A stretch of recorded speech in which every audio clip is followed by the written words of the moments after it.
नमस्कार सभी लोगों का। मैं अजीत तिवारी आपको अपने YouTube चैनल आईडी के कोचिंग कैंपस में एक बार फिर से आपका स्वागत करता हूं। हम लोग रक्त संबंध पढ़ रहे थे। मैंने आपको थियरी भी पूरी बता दी है, सवाल भी आपको लगभग करा दिए गए हैं जितने टाइप के सवाल बनते हैं। कल की क्लास में मैंने कोडेड रिलेशन का एक सवाल लिया और कोडेड रिलेशन के सवाल को मैंने लगाने का आपको अप्रोच बताया कि किस तरीके से सवाल को हम लगाएंगे, हमारा अप्रोच क्या होना चाहिए लगाने का। और इसके अलावा इसके पहले वाली क्लास में भी मैंने आपको पजल फॉर्म के भी जो सवाल बनते थे, जिस टाइप के बन सकते थे, मैंने आपको बताया और पॉइंटिंग फॉर्म के भी सवाल आपको कराए गए। तो आज की क्लास में आप कुछ और अच्छे अच्छे सवाल करेंगे। जैसे कि मैंने यहाँ पर दो सवाल लिया है। देखिए ये पहला सवाल है, ध्यान दीजिए। सवाल है, देखिए CDEFG और H परिवार के 6 सदस्य हैं। G F का बेटा है जो G की मां नहीं है। आगे देखिए D F का भाई है, H और F एक विवाहित जोड़ा है, E H की बेटी है, तो C की बहन है G E से कैसे संबंधित है। यह आसान सा सवाल आपके सामने है, ध्यान दीजिएगा। देखिए कैसे सवाल को लगाते हैं। देखिए जितना बोला जाए आप उसका डायग्राम बनाते जाइए। आपके अंत जब आप सवाल के लास्ट टर्म पर पहुंचेंगे तो आपका आंसर अपने आप निकल जाएगा। देखिए ध्यान दीजिए, C D E F G और H, C D E F G और H कितने लोग हैं? 6 लोग, एक परिवार के 6 सदस्य हैं। आगे क्या बोल रहा है? G F का बेटा है। G जो है वो F का बेटा, यानी F अगर यहाँ होगा तो G उसका बेटा होगा, तो इसे पॉजिटिव साइन मिलेगा, ये बेटा है। यहाँ तक किसी कोई समस्या नहीं होनी चाहिए। आगे देखिए क्या बोलता है, G F का बेटा है जो, यहाँ पर एक शब्द लिखा है जो। मैंने आपको बताया था अगर कभी भी 3 कंपोनेंट या उससे अधिक के बीच में किसी भी व्यक्ति या कंपोनेंट के साथ जो शब्द लगा हो, तो जिस व्यक्ति या कंपोनेंट के साथ जो शब्द लगा होता है उसका संबंध उसके ठीक पहले वाले व्यक्ति के साथ होता है। जैसे इसे अगर पहला मान ले, इसे दूसरा मान ले, इसे तीसरा मान ले, तो इस तीसरे का संबंध किससे होगा? इस तीसरे का संबंध दूसरे से होगा। यानी G की मां नहीं है कौन? F। अगर G की मां F नहीं है तो 100% क्या होगी? पिता होगा। मां होती तो ये निगेटिव साइन मिलता, अगर मां नहीं है तो क्या होगा? पिता। क्लियर? आगे बढ़ जाते हैं। देखिए क्या है, D F का भाई है। D जो है वो F का भाई है, तो F यहां पर है तो भाई के लिए समांतर पीढ़ी क्या D यहां पर होगा, और D अगर यहां है तो इसे साइन क्या मिलेगा? पॉजिटिव, क्योंकि D जो है वो किसका भाई है? F का। क्लियर है? आगे देखिए H और F एक विवाहित जोड़ा है। H और F एक विवाहित जोड़ा है, यहाँ पर F है, यहाँ पर H है। अब अगर विवाहित जोड़ा है, इसमें किसी एक का ही जेंडर हमें पता चल जाए तो दूसरे का अपने आप क्लियर हो जाता है। हमें पता है F पॉजिटिव है तो इसे क्या साइन मिलेगा? निगेटिव। शायद आप लोगों को किसी को भी कोई समस्या नहीं होनी चाहिए, यहाँ तक सिंपल है। आगे देखिए क्या है, F एक विवाहित जोड़ा है, H और F। आगे देखिए लिखा है E H की बेटी है जो C की बहन है। यहां पर देखिए E H की बेटी है, E जो है वो H की बेटी है, तो H की बेटी कौन है? E है। यहां तक क्लियर है? E H की बेटी है जो C की बहन है। यहां पर एक शब्द क्या आया? जो आया। तो जिस व्यक्ति के साथ जो शब्द लगा है उसका संबंध उसके ठीक पहले वाले व्यक्ति के साथ होता है। मैंने आपको पहली क्लास में बताया था, दूसरी क्लास में बताया था, इसे पहला मान ले, इसे दूसरा मान ले, इसे तीसरा मान ले, तो इस तीसरे का संबंध किससे होगा? दूसरे से, यानी H से होगा। तो C की बहन कौन होगी? H। तो C के बहन की बात करें तो C यहां हो जाएगा, इसकी बहन ये हो गई H। अब यहां पर इसका जेंडर क्लियर नहीं है, ये भाई भी हो सकता है और बहन भी हो सकती है, किसकी? H की। क्लियर है? आगे बढ़ जाते हैं। देखिए सवाल क्या पूछ रहा है, G E से कैसे संबंधित है। देखिए G ई से कैसे संबंधित है, तो ई के साथ से लगा है तो ई बोलेगा किसको, जी को। ई जी को क्या बोलेगा, समांतर पीढ़ी है, माता पिता के दोनों संतान हैं, ये पॉजिटिव साइन ये नेगेटिव साइन। अगर ये बोलता है इसको क्या बोलेगा, देखिए सॉरी ये दोनों पॉजिटिव है, ये दोनों पॉजिटिव है, तो यहां पर क्या बोलेगा, ई से जी कैसे संबंधित, तो इसके साथ से लगा है, ई बोलेगा जी को क्या बोलेगा, भाई बोलेगा। तो इसका आंसर क्या हो जाएगा, सी ऑप्शन। क्लियर है। अगले सवाल पर चलते हैं। ध्यान दीजिएगा, आप जल्दी जल्दी थोड़ा सा स्पीड बढ़ाएंगे क्योंकि मैंने आपको जो थियरी है सब चीज बता दी है, तो सिर्फ सवाल ही सवाल करने हैं। अगला सवाल ध्यान दीजिए कैसा सवाल है। देखिए सवाल है कि एक्स का भाई है, एक्स जेड से विवाहित है, जो एम की पुत्री है, के एफ का पिता है, वाई वी की मां है, वाई का केवल एक पुत्र है और एक पुत्री है, वी के का पुत्र है, क्यू एक्स की पुत्री है, एम क्यू से कैसे संबंधित है। ये 5 ऑप्शन आपको दिया, बैंक का सवाल है, प्री का। ध्यान दीजिए इस सवाल को कैसे लगाएंगे। सबसे पहला काम हम क्या करते हैं, जो गिवन टर्म होता है, इंफॉर्मेशन जो दी गई होती है, सबसे पहले हम उसका डायग्राम बना लेते हैं। जैसे ही डायग्राम बनाते हैं आंसर अपने आप फेंक देता है। ध्यान दीजिए के एक्स का भाई है, के एक्स का भाई है तो भाई कौन है, के है, तो क्या यहाँ पर के हो जाएगा, यहाँ पर क्या एक्स हो जाएगा, ये भाई है तो क्या इसे पॉजिटिव साइन मिलेगा। यहाँ तक किसी कोई समस्या नहीं होनी चाहिए। आगे बढ़ जाते हैं। देखिए क्या है, एक्स जेड से विवाहित है, एक्स जो है वो जेड से विवाहित है, तो विवाहित जोड़े के लिए मैंने डबल लाइन से डिनोट करने के लिए बताया था, और किससे विवाहित है, जेड से विवाहित है। बट यहाँ पर एक चीज है, ना तो एक्स का जेंडर क्लियर है ना तो जेड का जेंडर क्लियर है। किसी एक का अगर क्लियर हो जाए तो दूसरे का ऑटोमेटिक क्लियर हो जाएगा। आगे बढ़ जाते हैं। देखिए क्या है, एक्स जेड से विवाहित है जो एम की पुत्री है। फिर देखिए यहां पर कौन सा शब्द आया, जो शब्द आया। जो शब्द की प्रॉपर्टी क्या है कि जिस व्यक्ति के साथ जो शब्द होगा उसका संबंध उसके ठीक पहले वाले व्यक्ति के साथ होगा। इसे पहला मानेंगे, इसे दूसरा मानेंगे, इसे तीसरा मानेंगे, तो इस यम का संबंध किससे होगा, जेड। यानी यम की पुत्री कौन होगी, जेड। तो यम की पुत्री की बात करें तो जेड यानी यम यहां पर होगा, इसकी पुत्री यानी साइन क्या मिल गया इसे, निगेटिव। अगर इसे निगेटिव साइन मिल गया तो सिंपल सी बात है, ये दोनों कपल हैं तो ये साइन क्या पाएगा, पॉजिटिव, अर्थात मेल हो जाएगा। इतना शायद किसी कोई समस्या नहीं होनी चाहिए। आगे देखिए, देखिए ध्यान दीजिए, फिर है के एफ का पिता है। देखिए के जो है वो एफ का पिता है, के पिता है किसका, एफ का, तो एफ नीचे होगा और के ऊपर हो जाएगा। अब एक चीज और देखिए, अगर के एफ का पिता है तो यहां पर एफ का जेंडर नहीं पता है, यानी ये के की पुत्री भी हो सकती है, के का पुत्र भी हो सकता है, हम क्लियर नहीं कर सकते। समझ आ रही बात। आगे बढ़ जाइए। देखिए क्या है, वाई वी की मां है, वाई वी की मां है, ना तो हमें वाई मिल रहा है ना तो वी मिल रहा है। इस सेंटेंस को हम यहां पर छोड़ेंगे और आगे बढ़ जाएंगे। वाई का केवल एक पुत्र और एक पुत्री है, अभी भी हमें वाई नहीं मिला है, अभी भी हमें वाई नहीं मिला है। आगे देखिए, आगे है वी के का पुत्र है, वी जो है वो के का पुत्र है, वी के का पुत्र है।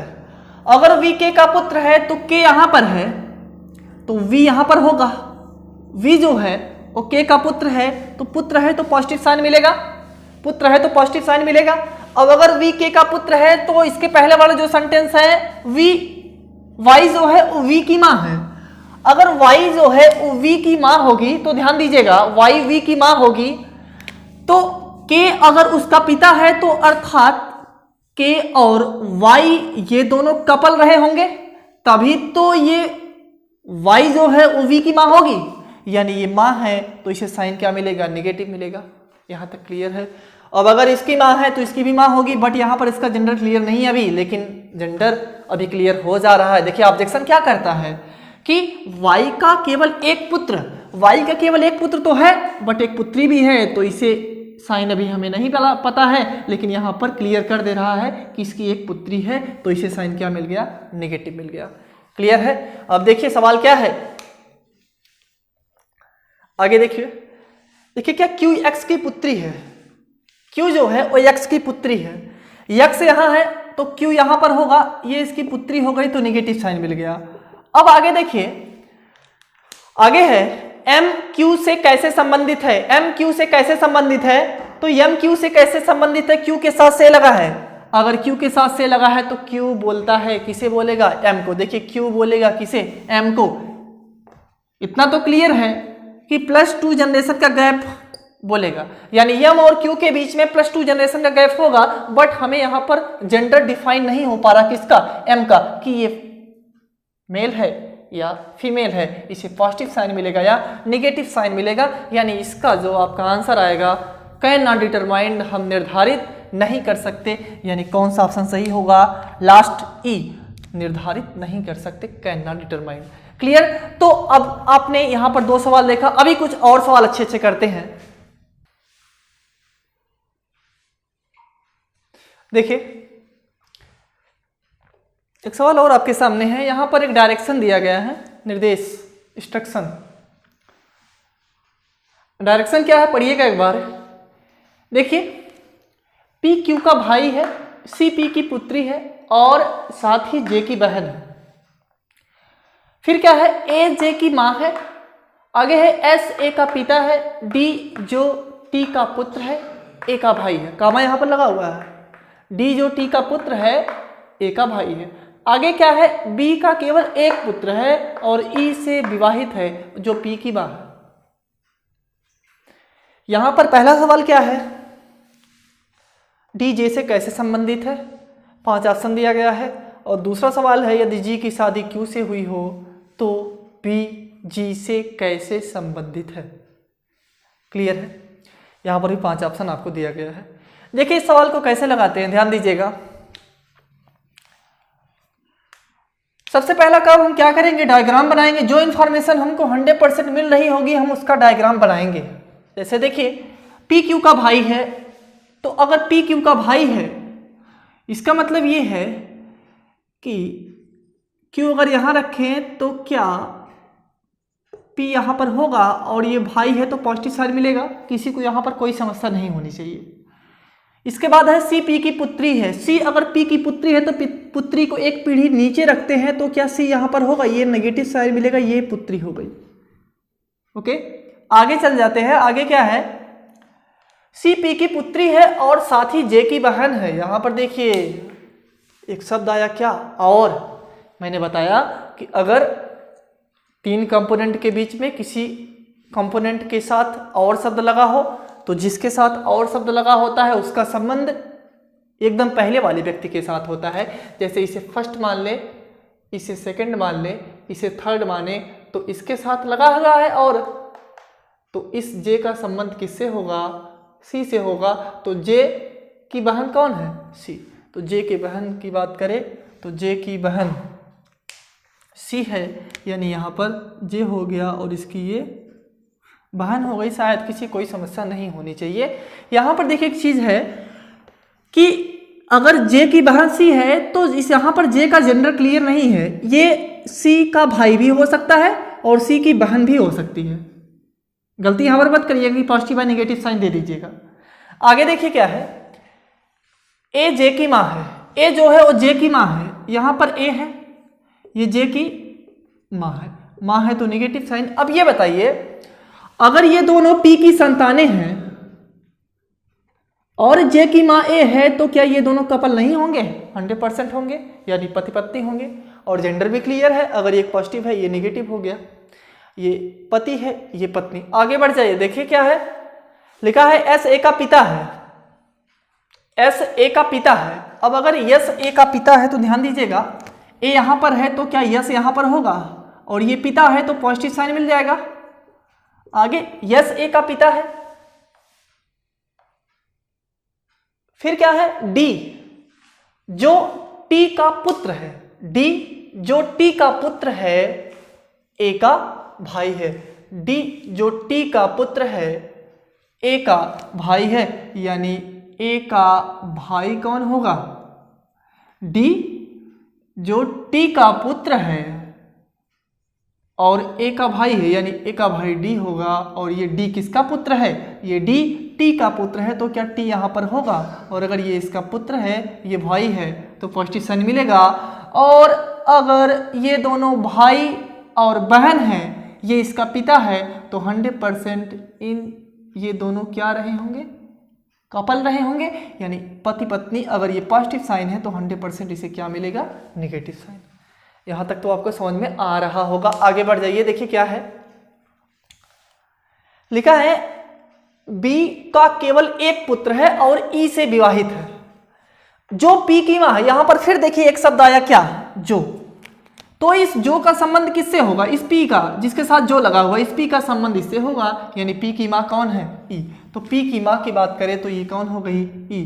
पी की मां ये ई। अब ये बचा हुआ सेंटेंस, बी का केवल एक पुत्र है और ई से विवाहित है, यानी ई से विवाहित कौन है, बी है। तो ये विवाहित है तो कपल है, ये निगेटिव है तो ऑलरेडी इसे क्या साइन मिलेगा, पॉजिटिव, यानी पति होगा। यहां तक तो आपको समझ में आ रहा होगा। अब आगे देखिए, अब क्या है, पहला सवाल है, डी जे से कैसे संबंधित है। देखिए डी जे से कैसे संबंधित है, जे के साथ से लगा है, तो जे बोलेगा किसको, डी को। देखिए जे की मां है और मां का भाई, मां के भाई को क्या बोलते हैं, मामा, या फिर हम कह सकते हैं कि मैटरनल अंकल। क्या मैटरनल अंकल कोई है ऑप्शन में, बेटा है तो बेटा गलत होगा, पिता है पिता भी गलत होगा, साला है साला भी गलत होगा। देखिए अंकल है, इस केस में आप अंकल को टिक करेंगे, यानी अगर मैटरनल अंकल ऑप्शन में नहीं है और अंकल ऑप्शन में है तो आप अंकल वाले ऑप्शन को टिक कर देंगे, क्योंकि यहाँ पे ननादीज का कोई ऑप्शन है नहीं। ऐसा तो है नहीं कि निर्धारित नहीं कर सकते, जेंडर तो हमें क्लियर हो ही रहा है, तो पांचवा ऑप्शन भी आपका गलत ही होगा। तो बचा आपका कौन सा, अंकल। ये क्या हो जाएगा, सही हो जाएगा। अब अगला देखिए, इसी में दो सवाल है, एक सवाल इसी में और है, ध्यान दीजिए। देखिए एक सवाल इसी में और, वो सवाल क्या है, यदि जी की शादी किससे हुई है, क्यू से हुई है। जी की शादी क्यू से हुई है, तो क्यू यहां पर है और ये जी है। यदि जी की शादी क्यू से हुई है, इसका मतलब ये दोनों कपल है, क्लियर है। तो बी जी से कैसे संबंधित है, तो बी जो है वो जी से कैसे संबंधित है, बी जी से कैसे संबंधित है। तो ये बताइए, जी के साथ से लगा है, जी के साथ से लगा है, तो अगर ये मेल होगा तो ये फीमेल होगी, क्लियर है। यानी अगर ये मेल है तो ये इसका साला होगा, और अगर ये भाई है इसका, इसका मतलब अगर ये इसकी माँ है, इसका ये पिता है, तो इसका भी ये पिता होगा, इसका भी ये, यानी क्यू का भी पिता होगा, पी का भी पिता होगा, क्लियर है। अगर इसका पिता है तो ये कपल है, तो ये क्या बोलेगा इसको, father in La. Father in ला मतलब क्या होता है, फादर इन ला मतलब ससुर, यानी इसका आंसर क्या होगा, ससुर, क्लियर है। तो ये आपका आ गया दूसरे सवाल का आंसर, क्लियर है। अब आगे बढ़ते हैं, अगले सवाल पर चलते हैं, ध्यान दीजिएगा। देखिए अभी यहां पर एक बात आई थी कि बी का केवल एक पुत्र है। मैंने अभी यहां पर एक सेंटेंस बोला कि यहां पर किसी का भी जेंडर क्लियर नहीं, बट ऐसा नहीं है। देखिए बी का केवल एक पुत्र है, ये चीज मैंने छोड़ दिया था गलती से। देखिए बी का केवल एक पुत्र है, इसका मतलब ये है कि ये अगर एक पुत्र है तो 100% ये नेगेटिव साइन होगा। अगर ये नेगेटिव साइन होगा तो ये पॉजिटिव होगा, यानी पॉजिटिव, ये इसकी बीवी और बीवी का भाई साला, यानी बीवी का पिता है, तो इस पति के लिए क्या होगा, फादर इन लॉ, यानी ससुर। अब आते हैं अगले सवाल पर।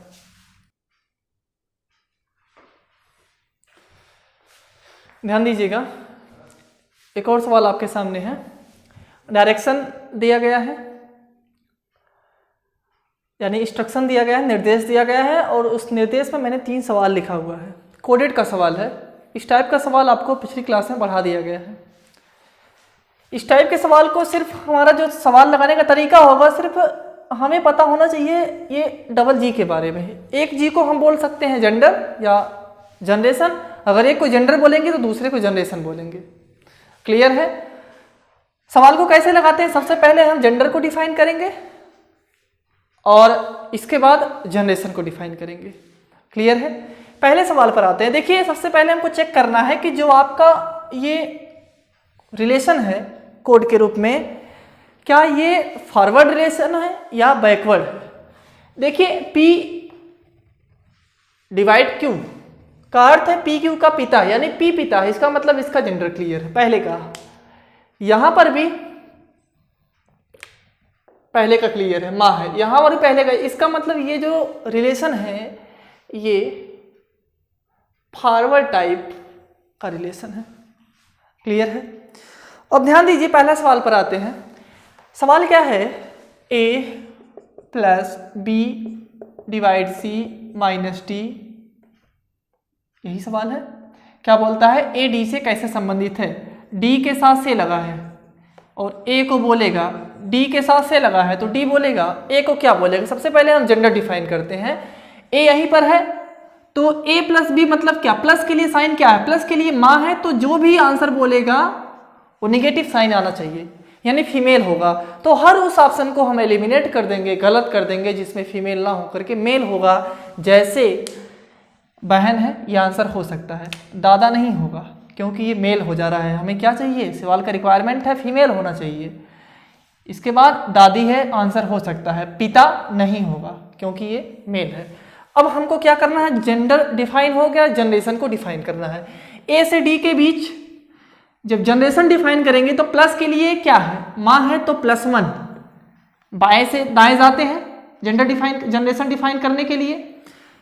पिता एक पीढ़ी, माता एक पीढ़ी ऊपर तो +1, इसके बाद इसकी जनरेशन डिफाइन करते हैं तो बी डिवाइड सी, डिवाइड के लिए क्या है, पिता, फिर से +1, पिता एक पीढ़ी ऊपर, फिर सी माइनस डी, माइनस के लिए क्या है भाई, सबको आप जोड़ेंगे तो कितना आएगा, 1 1 2 + 0 बराबर क्या 2, यानी जो +2 जनरेशन का गैप वाला आंसर है, ऑप्शन है, वही आपका ऑप्शन सही हो जाएगा।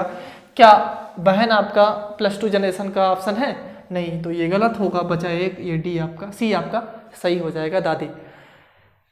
अगला सवाल है, देखिए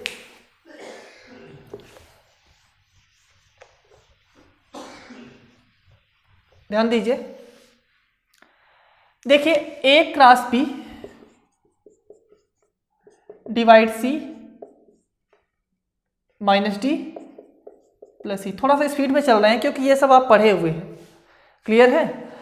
अब आगे देखिए, तो ए ई से कैसे संबंधित है, ए ई से कैसे संबंधित है, ई के साथ से लगा है तो किसको बोलेगा, ए को बोलेगा। अब ए को क्या बोलेगा, देखिए सवाल का पहला रिक्वायरमेंट क्या होना चाहिए यहाँ पर कि ए के साथ क्रॉस लगा हुआ है, तो क्रॉस का मतलब क्या है, बहन, बहन मतलब निगेटिव साइन, तो हमारा आंसर वही होगा जिसमें फीमेल होगा।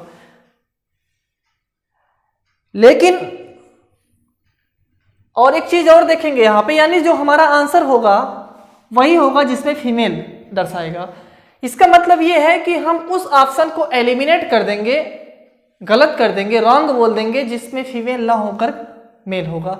ग्रेट ऑन्ट ये फीमेल है, भाई मेल है, गलत है, मैटरनल अंकल मेल है, गलत है, यानी या तो पहला सही होगा या तो चौथा सही होगा। अब देखते हैं जनरेशन। जब जनरेशन डिफाइन करते हैं तो देखिए ए क्रॉस बी, क्रॉस के लिए क्या है, बहन 0, डिवाइड के लिए क्या है, पिता +1, माइनस के लिए क्या है, भाई 0, प्लस के लिए क्या है, माँ +1। सबको आप ऐड करेंगे तो कितना आएगा, +2 जनरेशन का जो गैप होगा वही ऑप्शन आपका सही होगा। क्या ये +2 जनरेशन का गैप है, ये तो +1 का है, ये ग्रेट आगे लग गया है, इसका मतलब दादा वाली पीढ़ी का, नाना वाली पीढ़ी का, नानी वाली पीढ़ी का, यानी +2 जनरेशन का गैप, यानी पहला ऑप्शन आपका करेक्ट। क्लियर? तो आप देख पा रहे हैं कैसे इस टाइप के सवाल को हमें अगर जेंडर डिफाइन करना पता चल जाए और जनरेशन डिफाइन करना हम जान जाए तो कोई भी सवाल होगा हमें उसमें पेन कापी उठाने की भी आवश्यकता नहीं है। आप उसे ऐसे सवाल को देखेंगे और सवाल को देख करके चुटकियों में लगाएंगे। क्लियर? लास्ट वाला सवाल आपके सामने है, देखिए इसका तीसरा सवाल, निम्न में से कौन सा दिखाता है कि ए ई की आंट है। अब ए ई की आंट है तो आंट का मतलब यह है कि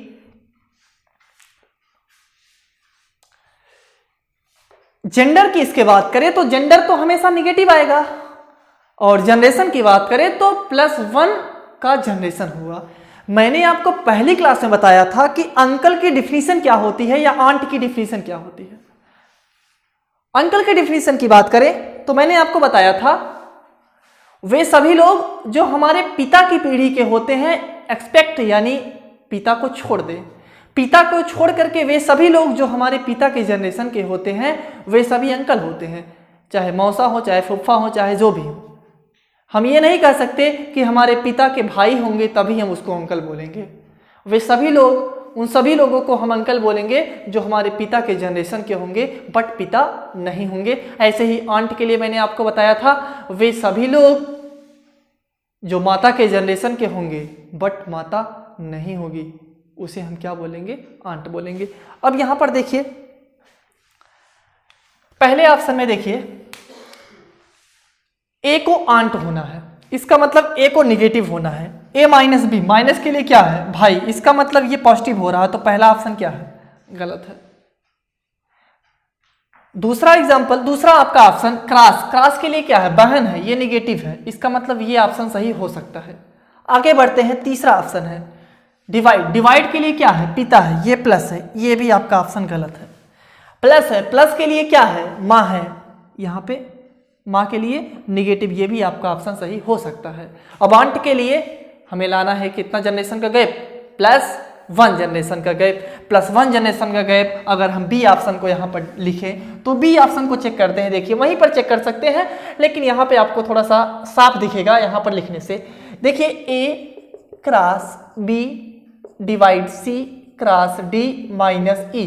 जब इसमें ए से ई के बीच में हम जनरेशन गैप देखते हैं तो क्रॉस के लिए क्या है? बहन है तो 0, बी परसेंट के लिए क्या है? पिता है तो +1, और क्रॉस के लिए क्या है? फिर से बहन यानी 0, और माइनस के लिए क्या है? भाई यानी 0। इसका मतलब ये है कि सबको जब आप ऐड करेंगे तो ऐड करने के बाद आ रहा है +1, अगर +1 आ रहा है तो यही आपका ऑप्शन सही हो जाएगा। आपको ये चेक करने की आवश्यकता ही नहीं है, एक बार चेक भी कर लीजिए। देखिए ए प्लस बी माइनस सी क्रॉस डी डिवाइड ई, ए प्लस बी माइनस सी क्रॉस डी डिवाइड ई।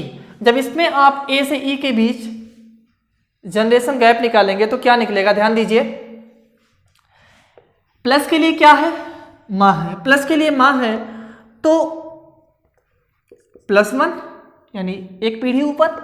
इसके बाद माइनस है, माइनस के लिए क्या है? भाई है 0, क्रॉस के लिए क्या है?